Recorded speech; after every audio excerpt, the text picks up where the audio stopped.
পড়াবে না, এটা আপনি মনে রাখেন। আপনি নিজেও যদি শিক্ষক হন আর কোন গার্জেন যদি আপনাকে ধমকায়, তাহলে আপনি ওই ছেলেকে আর কোনোদিন পড়াবেন না। ওই শিক্ষক তখন বলবে ঠেকা বেঁধেছে।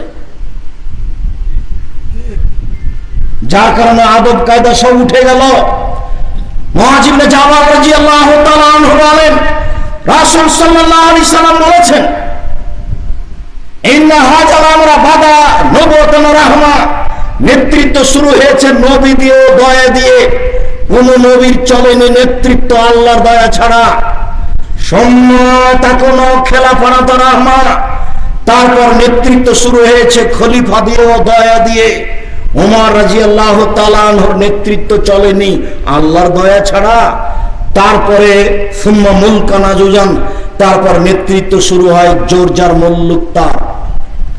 সুম্মা কায়নান ওয়াতুবান জাবরিয়াতান ফাসাদান ফিল আরজে, তারপরে নেতৃত্ব শুরু হয় জোর করে, পিটিয়ে হবে। এই কে কে রে বলে উমুক উমুক, 50 লক্ষ টাকা থাকবে ওকে মেরে দেয়। আল্লাহ রাসূল 3টা শব্দ ব্যবহার করেছেন। ওতুবান, সীমা লঙ্ঘন করে হতেই হবে। 2 জাবরিয়াতান, পিটিয়ে হতে হবে। 3 বিপর্যয় সৃষ্টি করে, মেরে হত্যা করে, মাঠ খালি করে দিয়ে নেতা হতে হবে। এই কথা আমি বলিনি, মুহাম্মদ সাল্লাল্লাহু আলাইহি ওয়াসাল্লাম বলছেন। এইভাবে মানুষ নেতা হবে। তখন ওদের চরিত্র হবে 4টে। 1, ইস্তাহিলুল হারিরা, এরা তখন রেশমি কাপড়কে বৈধ মনে করবে। ওদের গায়ে থাকবে মখমল কাপড়, সিল্ক জাতীয় কাপড় থাকবে। 2, অল খুমরা, এরা তখন নেশাদার দ্রব্যকে হালাল মনে করবে। 3, অল ফরুজা, এরা তখন জেনাকে হালাল মনে করবে। এই কথাই রাসূল সাল্লাল্লাহু আলাইহি ওয়াসাল্লাম বলছেন। 4, ওয়াইরযুকুন আলা যালিক, তখন বেনাম দিন এভাবে ধনী হয়ে যাবে মানুষকে মেরে। ওয়ায়ানসুরুনা আলা যালিক, যে কোনো সাহায্য পাবে এই অন্যায়ের জন্য। কোর্ট তার পক্ষে, জজ তার পক্ষে, মন্ত্রী তার পক্ষে, সবকিছু তার পক্ষে। সে বেনাম দিন জুলুম করে নেতা হয়েছে, জুলুম করে ধনী হয়ে গেছে। এইটাই হবে, এই কথা মুহাম্মদ সাল্লাল্লাহু আলাইহি ওয়াসাল্লাম বলেন, আমি বলিনি, আমি একজন অনুবাদক মাত্র। রাসূল সাল্লাল্লাহু আলাইহি ওয়াসাল্লাম এভাবে বলেছেন, নেতৃত্ব শুরু হয়েছে নবী দিয়ে, দয়া দিয়ে। খলিফা শুরু হয়েছে দয়া দিয়ে, খলিফা দিয়ে। তারপর নেতৃত্ব শুরু হয়েছে জোরজার মুল্লুকতার। তারপর নেতৃত্ব শুরু হয়েছে জোর করে হবেই হবে, পিটিয়ে হবে। এই ভাষায় ব্যবহার করেছে। তখন তাদের চরিত্র হবে 5টা। 1, রেশমি কাপড় হালাল মনে করবে। 2, মদকে হালাল মনে করবে। 3, জেনাকে হালাল মনে করবে। 4, বেনাম দিন ধনী হয়ে যাবে। 5, এই অন্যায়ের জন্য সব সহযোগিতা পাবে। কোটি কোটি টাকা ব্যাংকে লোন নিয়েছে, তারপরে 1টা টাকাও লাগলো না, সব নাকি মা। কিভাবে যে হলো? আর তাকে ব্যাংকে টাকা জমা দিতে হলো না। সম্মানিত দিনী ভাই বোন, আমি আপনাদের অনুরোধ মর্মে আজকের আলোচনার শেষের দিকে এসে আপনার কাছে আমার 5টি বিশেষ উপদেশ। 1, মানুষের জীবনে সবচেয়ে জরুরি কাজ 5 ওয়াক্ত সালাত, নামাজ। এর চেয়ে মানুষের জীবনে কোনো জরুরি কাজ নেই, এই কথাটা যেন আপনার মনে থাকে। মানুষের জীবনে সবচেয়ে জরুরি কাজ কি বলেন তো? সালাত। মানুষের জীবনে এর চেয়ে কোনো জরুরি কাজ পৃথিবীতে নেই। 2, হালাল রুজি। মানুষের জীবনে সবচেয়ে জরুরি কাজ হালাল রুজি। হালাল রুজি না হলে সব উল্টে যাবে। 3, মানুষের জীবনে জরুরি কাজ কোরআন তেলাওয়াত। 24 ঘন্টায় একবার কোরআন তেলাওয়াত করবেন, কম পারলে অন্তত সূরা ইখলাস। কয়বার? 3 বার। একবারে জরুরি করে নেবেন কোরআন মাজিদ পড়া 24 ঘন্টায় একবার। 4, জরুরি প্রয়োজন ছাড়া 2 জন যেখানে বসে আছে ওখানে বসবেন না। আজকে তো ওই মসজিদে খুতবা দিচ্ছিলাম বদনাম সম্পর্কে। ওরা 2 জন আর একজনের বদনাম করছিল, আমি ওখানে গিয়ে বলেছি ঠিক বলেছি, সো আসলেই খারাপ। এইটার ফলাফল কি আপনি বলেন? ভেবেছেন কোনোদিন? এটার ফলাফল আপনার জাহান্নাম, আর তাহাজ্জুদ দিয়ে আপনি টিকতে পারবেন না। হজ দিয়ে টিকতে পারবেন না, কান্নাকাটি দিয়ে টিকতে পারবেন না। এটা মানুষের সাথে জড়িত পাপ হয়ে গেছে। খালি আপনি মুখে বলেছেন হ্যাঁ তুমি ঠিক বলেছো গো, আসলেই খারাপ ছেলেটা। দুইজন যেখানে বসে আছে সেখানে বসবেন না। 5, পরিবারের উপরে শক্ত হবেন। চোখ যেভাবে ঘুরে বউ সেভাবে চলে, তার নাম ক্ষমতা। চোখ যেভাবে ঘুরে বউ সেভাবে চলে, তার নাম ক্ষমতা। আমার দিনী বন্ধু একজন যদি থাকেন, তাদের একটা কথা, 4টা কাজ যদি আপনি করতে পারেন, জান্নাতের সব দরজা খোলা। যে কোনো দরজাতে ঢুকতে পাবেন আপনি। 1, 5 ওয়াক্ত সালাত। 2, রমজান মাসে সিয়াম রোজা। 3, স্বামীকে মেনে চলা। 4, জেনায় লিপ্ত না হওয়া। যদি জেনা ঘটে যায় তাহলে আপনি মরা পর্যন্ত কান্নাকাটি করেন, ইনশাআল্লাহ আপনি ভালোদের মধ্যে হয়ে যাবেন। 4, স্বামীর সাথে মন কষাকষি, রাগ করে কথা বন্ধ করে দিন কাটাবেন না। আপনার স্বামী আপনাকে গালি দেয়, এ কথাই ঠিক। আপনার স্বামীর মুখ খারাপ, এ কথাই ঠিক। আপনার স্বামী আপনাকে মারে, এ কথাই ঠিক। সবকে সহ্য করে নিয়ে পাথর হয়ে গিয়ে আপনার স্বামীকে আপনি মেনেই চলেন, বিনিময় জান্নাত আছে। আমি আপনার দিনী ভাই আব্দুর রাজ্জাক বিন ইউসুফ আপনাকে আমি অনুরোধ করতে চাই, স্বামীর সাথে কথা বলে স্বামীকে মেনে নিয়ে চলেন। মন ভারী করে মাস মাস কথা বন্ধ করিয়েন না। 1 গ্লাস পানি চেয়েছে তো পানিটা নিচে সামনে নিয়ে ঠ্যাকপাস করে রেখে ভাবে চলে গেলেন, এরকম করিয়েন না। মেনেই চলেন। শেষ পর্যন্ত যদি মনে করেন যে মেনে চলতে পারবো না, তাহলে খোলা তালাক নিয়ে নেন, ঝুলন্ত থাকিয়েন না। যে কোনো মহিলা যে কোনো স্বামীর কাছ থেকে খোলা তালাক নিতে পারে, কোনো সমস্যা নেই। 1 মাস পরে আপনি অন্য জায়গায় বিবাহ বসবেন। আপনি আমার দিনী বোন, আপনাকে 4টা কথা বলে গেলাম। 1, 5 ওয়াক্ত সালাত। 2, রমজান মাসে সিয়াম রোজা। 3, স্বামীকে মেনে চলা যে কোনো মূল্যে, তিতা লাগলেও, মিঠা লাগলেও, খারাপ লাগলেও। 4, জেনায় লিপ্ত না হওয়া, জান্নাতের সব দরজা খোলা।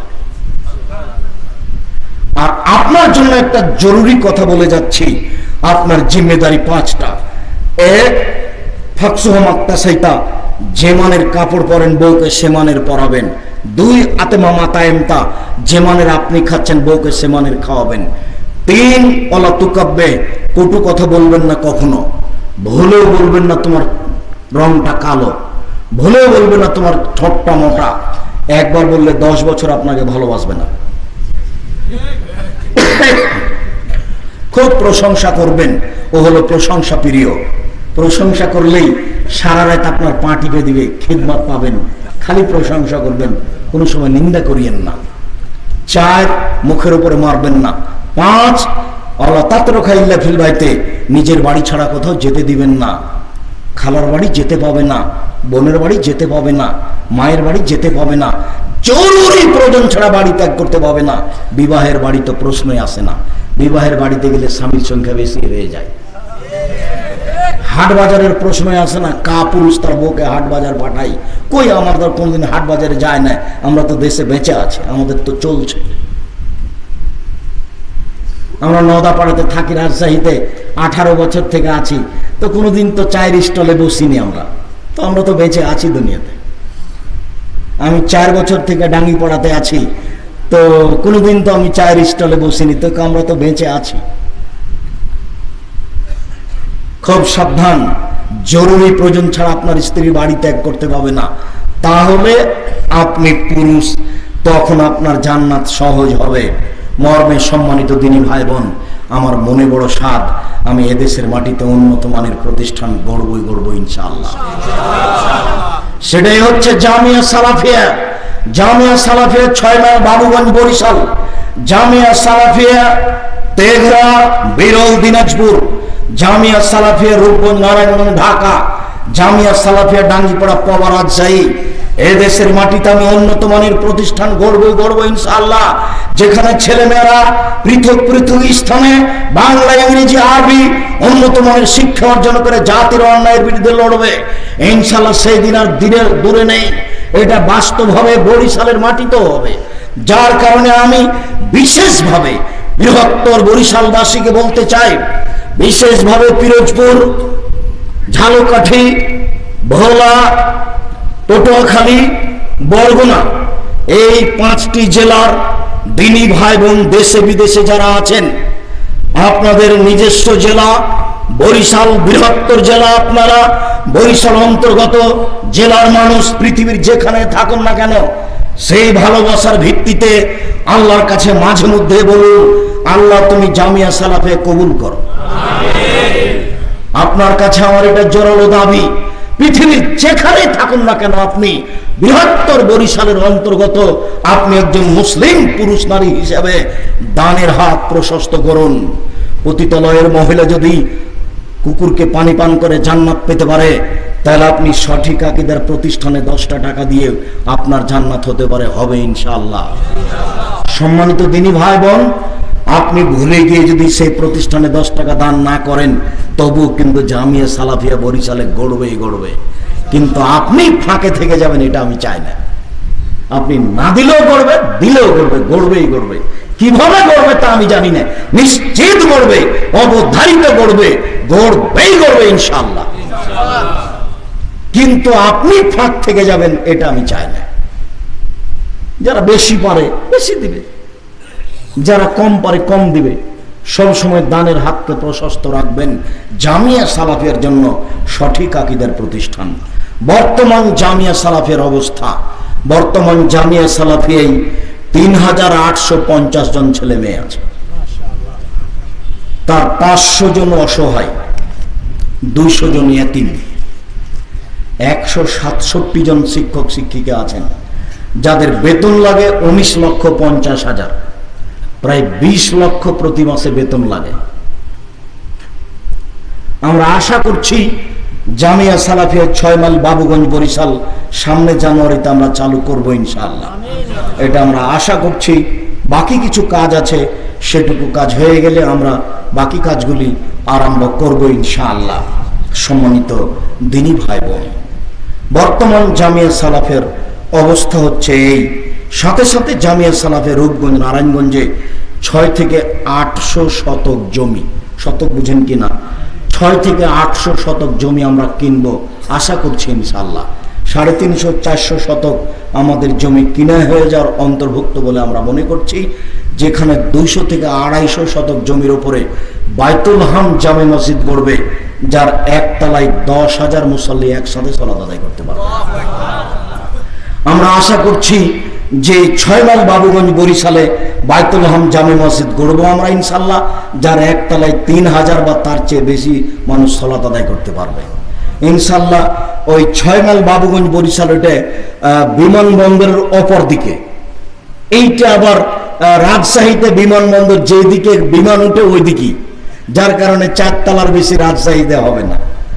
এই সুযোগটা রয়েছে, সুবিধাটা আপনার 6 মাইল বাবুগঞ্জ বরিশালে, তার মানে বিমানের উপরে আসবে না, তখন আপনি সুবিধা মতো তাকে বানাতে পারবেন 8 তলা 10 তলা, যেভাবে আপনার অনুমোদন হবে। এটা অনেক সুবিধা, যে ঘাটতি রাজশাহীতে আমি দেখতে পাচ্ছি। এখানে আপনাদের একটা বাইতুল হাম জামে মসজিদ গড়ে উঠুক, এটা আমার মনের আশা, আল্লাহ ইনশাআল্লাহ পূর্ণ করবেন। মর্মে দেশ বিদেশের সকল দিনী ভাই বোনকে আমি দানের হাত প্রশস্ত করার জন্য অনুরোধ জানাচ্ছি। দানের হাত প্রশস্ত করো তো, আপাতত যে অ্যাকাউন্ট নাম্বারগুলি রাজশাহীতে রয়েছে সেগুলি ব্যবহার করবেন।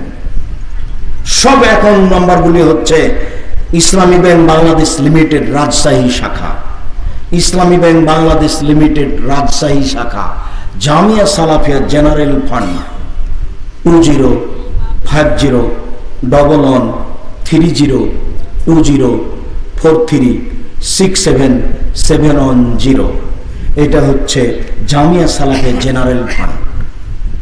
জামিয়া সালাফিয়া বাইতুল হাম জামে মসজিদ 20501120436731 এটা হলো বাইতুল হাম জামে মসজিদ। এছাড়াও এতিমদের জন্য যদি টাকা পাঠাতে হয়, প্রায় 200 জন এতিম আছে, এতিমে একজন লালন পালন করলে আপনি আর আল্লাহর নবী একসাথে জান্নাতে থাকবেন। একটু ফাঁকা, 2টা মেয়েকে যদি লালন পালন করে বিবাহ দিয়ে দেন, তাহলে রাসূলের সাথে জান্নাতে থাকবেন, তখন একসাথে এদের লেগে গেছে। এই নাম্বারগুলি ব্যবহার করবেন।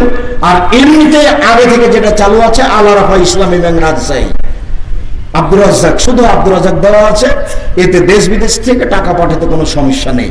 আর জামিয়া সালাফিয়া এইটা কোনো সরকারি অনুদানে চলে না, জামিয়া সালাফিয়া কোনো বৈদেশিক অনুদানে চলে না, জামিয়া সালাফিয়া কোনো সংস্থার অধীনে চলে না।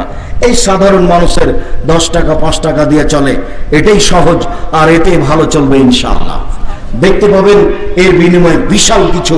আর জামিয়া সালাফিয়ার পক্ষ থেকে মুখপাত্র রয়েছে মাসিকা লিতেশাম পত্রিকা। এটা কি জায়গা? কদমতলা। কদমতলার পক্ষ থেকে আজকে একজন দায়িত্বশীল হতে হবে, যিনি 20 থেকে 50টা পত্রিকা নেবেন, আর লোক আশেপাশে ঠিক করবেন জামিয়া সালাফিয়ার মুখপাত্র পত্রিকা মাসিকা লিতেশাম পত্রিকা, যাতে 50টা প্রশ্নের উত্তর আছে, যার 10 জন মুফতি আছে, চিন্তা ভাবনা গবেষণা করে পত্রিকা বের করা হয়। এই পত্রিকা আপনাদেরকে মূল্যায়ন করতে হবে। কিভাবে করবেন? এজেন্ট হতে হবে, দায়িত্বশীল হতে হবে, 20টা 25টা 30টা 40টা 50টা নেওয়ার চেষ্টা করতে হবে। আমরা পরিশ্রম করে একটু খিদমত করছি, আপনি একটু এর সাথে শ্রম দিয়ে মানুষের বাড়িতে পৌঁছে দিলে আপনার কিছু 2 টাকা হতে পারে, আর পরিশ্রমের বিনিময়ে জান্নাত হতে পারে। এরপরে যত বই আছে, বিশেষভাবে আব্দুল্লাহর মিন্নাতুল বারী, বুখারীর বাংলা ব্যাখ্যা ভিন্ন ধরনের। আমি খাকসার তেমন তো কিছু করতে পারি না, আমার একটা তাফসির আছে তাওজিহুল কোরআন, আমিও ভিন্নভাবেই তাফসির করার চেষ্টা করেছি। আব্দুল্লাহর একটা বই আছে রিজিক, রুজি নিয়ে খুব টেনশন হচ্ছে, বইটা কয়েকবার পড়তে হবে, কিভাবে আল্লাহ রুজি আমার বৃদ্ধি করবেন, কি করা যায়। এছাড়া কে বড় লাভবান, কে বড় ক্ষতিগ্রস্ত, আদর্শ নারী, আদর্শ পরিবার পত্রিকা সহ সব বইগুলি 10টা 5টা 20টা নিজে পড়বেন। অনেক তো চাই না, আপনি নিজে দিয়ে আসবেন, খালাতো বোন, চাচাতো বোন, চাচা, আত্মীয় স্বজন সবকে দিবেন, মসজিদে দিয়ে দিবেন। এটা আপনার একটা দিনী খিদমত হবে।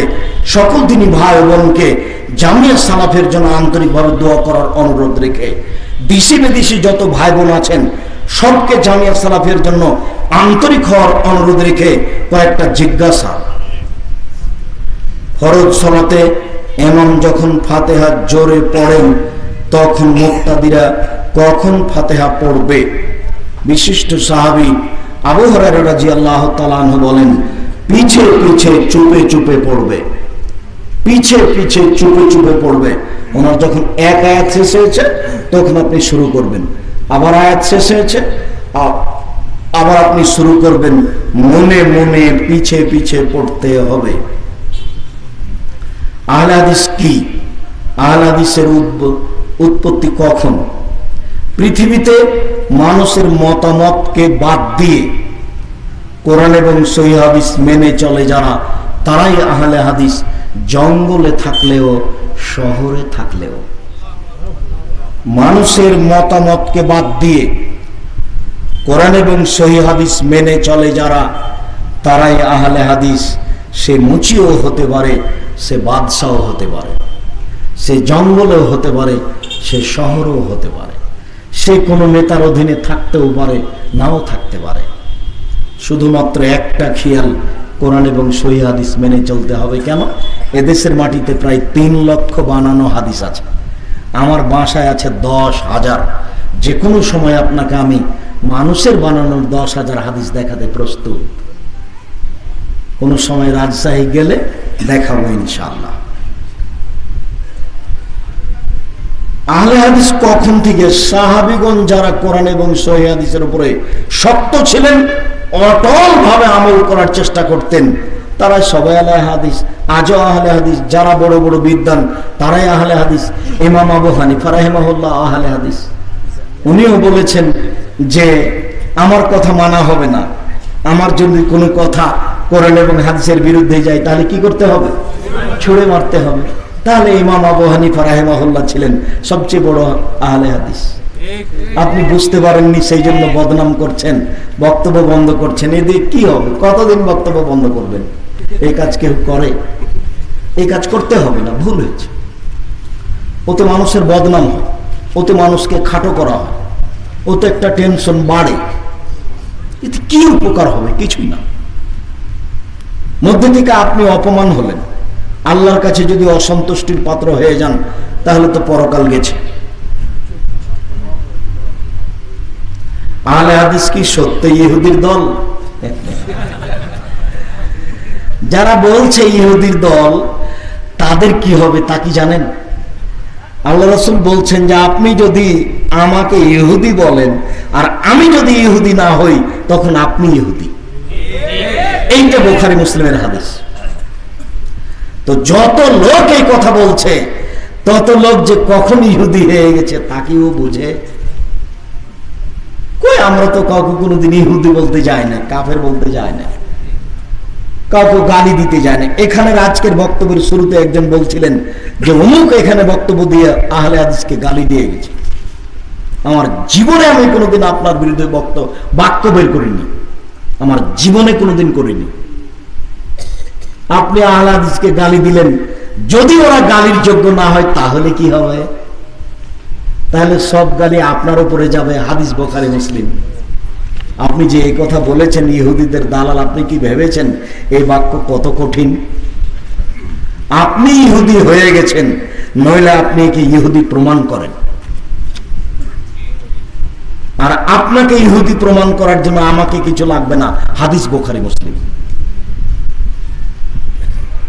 ফরজ সালাতে ইমাম যখন ফাতিহা জোরে পড়েন তখন মুক্তাদিরা কখন ফাতিহা পড়বে? পিছে পিছে।